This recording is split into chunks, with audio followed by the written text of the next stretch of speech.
Racing Podcast. My name is Jiří Košta and today is together with me racing driver of Audi R8 GT4 car, Sophie Hofmann. Hi Sophie. Hi, Jiří. Very hard for you to pronounce my name probably. Yeah, still really hard. So I will try to make it better. So that's why I'm Jorge for a lot of people, you know. That's easier to say. Yeah. So how are you, Sophie? I'm quite good. Of course, there are some little negativities because of the lockdown and the whole COVID situation, but this is the same for everyone. You just have to make the best out of it. Absolutely. So let's start talking about our topic and our True Racing CZ podcast. You started as many kids on go-karts, of course, and then you moved to race cars back in 2018, which is not so long time ago. And when you did your first sit in the race car, you know why I'm asking. Yeah, so the first time in a proper race car was 2017 in a VW Scirocco, and it was a nice warm test day in September 2017, I think, and it was at the Autodrome in Most, so Czech Republic. I guess this is why you're asking. Yes, absolutely. Yeah, it was a really nice day. It was me and some other karting drivers, because the VW Scirocco was the car of a good friend's dad, who were driving with me in the same karting team for years. And Most is quite close to my hometown in Saxony, Germany, and it was really easy to go there and to just make a little test day the first time in a race car, and it's always exciting. And yeah, we were really happy to make this in Most, because it's so close, of course, but also because the area and the track is really amazing. Thanks for that. We appreciate it, of course. Yeah. Okay, so then after all, you went directly for the racing with Scirocco Cup car and then with Seattle Cupra TCR. Was it a big difference for you between those cars and go-karts that time? Yeah, so I think the change itself is really strange, and it is, of course, a really huge difference between race cars and karting. There's not even really something I can, or not really a way I can describe how it is or what it is. Of course, it's the speed and it's that you're sitting inside and all that stuff around. But I don't know. It's just, first of all, the whole driving feeling is so different. I can't even explain this as detailed as you would maybe like me to. Just the feeling when you're driving is so different. It's not only the change from karting or from go-kart to race car, but also the other way around. So when I was driving the VW Scirocco and then the TCR, and then I was not sitting in a go-kart for a really long time, I think 1 year, 1.5 years or something, and then I went back to karting for one race, and it was the strangest feeling ever again. Yeah, because it is just new again, and you have to get in this scenario again, but it's always nice. Have you ever thought about Formula monoposts? Or you wanted to drive TCR cars or GT cars? 17 to make my debut in car racing, 2018. This thing we wanted to sort out is whether we want to make Formula 4, ADAC Formula 4 in Germany. We have been in meetings with a team from Formula 4, and it was quite nice to see all of this. It was quite nice to hear, but in the end we decided to go straight to TCR. So first of all, front wheel driven cars, but in general just touring cars, GT cars and stuff like this, and not single seaters. Mm-hmm, yeah. Mm-hmm. This was the first decision, and this is always the first decision you have to make at some point. And I'm really glad that we did this before we started a whole season there are a lot of drivers who are making their debut in Formula 4 or somewhere else and then moving to touring car, which is not really bad, but on the other side, you can easily make your debut in touring car and you're prepared from the first day. And yeah, this was good. Okay, good to know. That's a surprise for me. I never heard about it, so thank you for that. I don't really think that someone knows this apart from my dad. Wow, so we have exclusive thing in there on True Racing Podcast. It could be, yeah. Nice. So you said you drove in Scirocco Cup and with Leon Cupra TCR, and then you went to Audi R8 Cypher Cup, where you spent last 2 years, I would say, or 1.5 years. And how was it in there? How do you feel about that?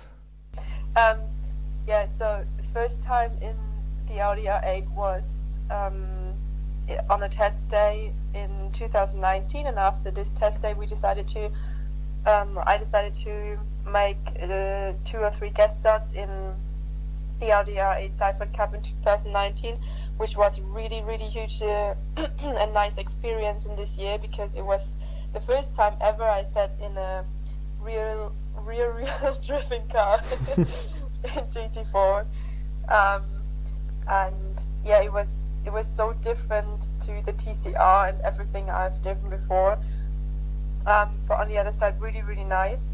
And also last year, I was driving in Audi R8 Cypher Cup the whole season, which was unfortunately not really much races because of COVID, but still, it is just such a nice atmosphere, really, really nice team members and organization, just everyone is really professional, but in the same time, really, really nice, and it's just really, really fun to drive there.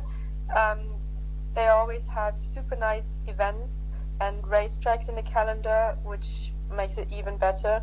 And especially last year with all the COVID stuff that was going on, I was really appreciating that I could drive a whole season in one series with such a nice car. So the logical step for you would be RACED GT4 Germany or DTM Trophy, I would say, because your Audi R8 is GT4 category, and probably we will sort this out in a couple of weeks or months where you will be in this season. But I would like to ask you if you think the RACED GT4 Germany has a better concept, because they are changing the drivers and there are 2 of them for one car, instead of DTM Trophy where everyone drives for himself. Yeah, I think so. In general, I think that both series have advantages and disadvantages, and I think most of the time it depends on what you want for yourself. So if you want to share a car with someone else and maybe gain a little bit more experience or gain some more training because you can work together with someone, or if you would rather stay at your own and just develop yourself, this always depends on personality and what you want. And I think it also depends on what you want for the future. So whether you want to be somewhere to drive for your own, or if you maybe want to be in ADAC GT Masters someday. Yeah, but I don't know. I wouldn't say that there's one thing I would prefer or one thing that is my favorite. There's just both have really, really good arguments on each side, and I think it's quite hard for drivers to decide which one is better for them. Especially in last year's GT Masters was really, really popular, not only for fans and supporters, but also for drivers and teams. And DTM is now having a new concept, and we will see how this will be this year. So yeah, I don't know, it's just really hard to say something. Really hard to decide. Maybe some people who listening us noticed I told your Audi R8, because we could say that's actually your car, owned by your own, or maybe your family. I don't know exactly right now. But do you think it's better to race with we could say rental car or with your own car on track? Of course, this is a bit. It is a bit funny because I think you can't really ask many drivers this question because it's not really often that someone has his own car. But I don't know. We just thought for the beginning it could be different. It has a lot of advantages when you have your own car. It is when you're driving. It's not really the biggest or not really a big difference. There's not really much where you can say this is different for me or this feels different. It's just the whole feeling is a little bit different. It makes you feel a little bit more free, maybe especially in your head, that you know that, for example, when you crash or when something happens, it's just different how you can handle it. But in the end, there's not such a big fact where you say, oh, this is better or this is disadvantage on this thing. So I don't know. It's just, yeah, for myself, I discovered that I like it a little bit more, but I also know that I don't want to have or can't have a proper race car for the rest of my life. So it has to be rent a car at some point, and this is completely okay. But for now, I'm glad about how the situation is. I really need to ask you one thing. Is there any rivalry between you and the other women on the track? Because there aren't that many of you on the circuits yet. Yeah, that's right. I've not really noticed this yet. From my side, there is not really a rivalry. Also, I think that especially because there are so less women in motorsports, the last thing we should do is make the competition bigger than it is actually. Of course, everyone is fighting against each other. We are all competitors at the end of the day, but there's not really much sense in making it such a big competition. I think it would be just better and more healthy to support each other. There are a lot of support programs and Instagram pages who are supporting women in motorsport, and I think this is the right way to do this. This is the right way to handle something like this. Okay, so maybe we will see that in the future. You never know, because in GT4 cars we have a few of them. Our Czech Gabriela Jilkova, for example. Why not? So maybe you will see each other on one track one day. Yeah. We talked about your go-kart career, about your possible future maybe, and I would like to ask how is your preparation for the races? For example, do you use a racing simulator or something? Well, most of the time I'm only preparing with physical training and also mental training. Especially in the lockdown, it's a bit harder than before. You can't even just go to the gym and train there for a couple of hours. So I bought a lot of stuff for my home workouts, which is really, really good. Right now I'm quite satisfied with the situation, and I think this is the most important preparation you can have, not only physical training but also mental training, or let's say to check all the informations before where you go to see the tracks, to see what happened last year and so on. Of course, I'm also using my racing simulator, but this is not quite often, only sometimes, and often only directly before test day or something, so 1-2 days before we are heading off to a track, and that's it. I'm not a big fan. I like it sometimes, but it really depends on my mood. So we could say it's part of your hobby or physical training, maybe. Yeah, definitely. And I noticed that you photoshooting quite often. Can we consider it as your hobby as well? Yeah, I think you could say something like this. I mean, maybe for some people it seems quite funny. For me, the nice part is just that you get to know a lot of people, especially also now in lockdown.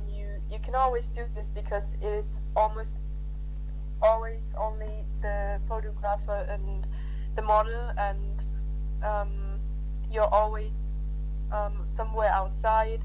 This is also quite fun. It is also really nice to see how the work of one day paid off, and when you can see the results from this day. Just to spend the whole day on working on a little project, this is just really fascinating for me sometimes.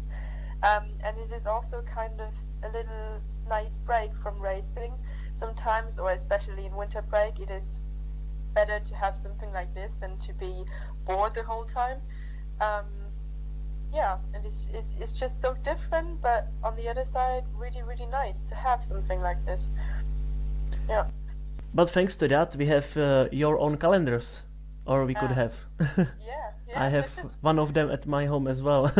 Yeah, I think that a nice side effect is that you are maybe getting a little bit better over the years with photographers at the track and photo shoots at the track with the car or just an overall whatever. Maybe this is not something nice for everybody, and I know that not everyone likes that, and this is quite okay. But for me, this is always something funny, something I'm looking forward to, and just like I said, just a nice little break from all the racing. And everyone needs something like this sometimes. You know how lucky you are because you have a Nuremberg nearby, or we could say Nürburgring track. Yeah, I know. So that's why we can see so many photo shoots in there. Yeah, it's really nice to have your track so close, and that you I'm not only going there to make some photo shoots, of course. Yeah, it's fun, and there are always a lot of people, and it's also just nice to enjoy the time there. The park is close to the track, and you can always I'm also sometimes running over the track. You can also do this when it is not the proper Nürburgring, so not prepared as the racetrack, but you can always walk around or run around or go by bike or whatever. And this is just nice to have this connection to a racetrack or a connection to motorsports the whole time. This is really nice, yeah. Actually, I've been there last summer as well, you know, and I must say I was really surprised because still there are curbs and barriers. Yeah. You can easily see that this is a racetrack, but this is what I mean. This is just the mix between, you see it's a racetrack, but on the other side there are normal traffic the whole time, normal cars driving by the whole time, and I don't know, kids walking around, someone is playing hockey sometimes there, so there's a lot of going on. That's interesting. So we spoke about your hobbies as a photo shooting and running across the Nürburgring track, and do you have something else for hobbies? To be honest, there is, of course, the normal things like meeting friends, especially somewhere outside, especially in the summer, spending quality time with your family, which is sometimes not easy over the season. But this is really, really important for me. I also tried a lot of different sports in the past, like yoga and kickboxing and riding and swimming and things like this. But in the end, motorsport is the one and only, and will always be my priority. And everything around is, of course, you can say this is a hobby, but on the other side, this is just, it just belongs to the motorsport. This is just what you need to do, like fitness. And now that I'm preparing my first own online shop and my first merchandise, this is work, but on the other side it's also your hobby. So yeah, there's not really much time when I'm bored of something. I have always much to do, and I just like being busy.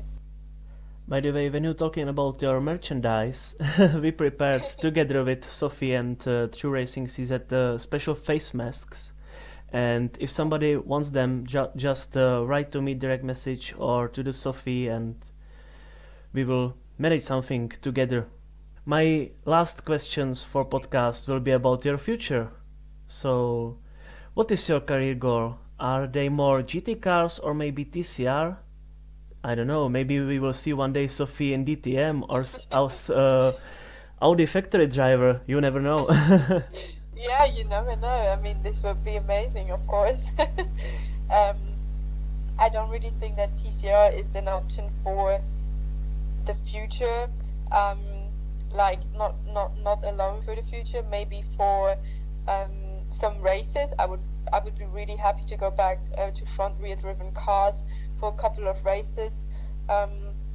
I think that this could be definitely possible in the next couple of years for some new projects. But I think for the proper future, that I will probably end up being with GT cars, hopefully. You never know. This is the thing in motorsport. There's so many things you can't really control, you can't really plan, and sometimes you really have to just do your best and see what happens, because there's just sometimes not everything you can. Yeah, like I said, so there are just a lot of things that you can't plan or control or influence, and you just have to do your best and see what happens. This is all you can do, and hope for the best. Of course, absolutely. I totally agree with you, because motorsport is a very hard sport and very expensive, and politics as well. We wish you good luck for your career, and we really hope we will see you again on Czech tracks in the future. And I want to say thank you very much for joining True Racing podcast, and see you there. Yeah, thanks. Bye. So that was Sophie Hofmann, and we really hope you enjoyed that as much as me and probably herself as well. And don't forget to follow us and let us know your feedback, what do you think about our True Racing CZ podcast. See you there, and bye bye.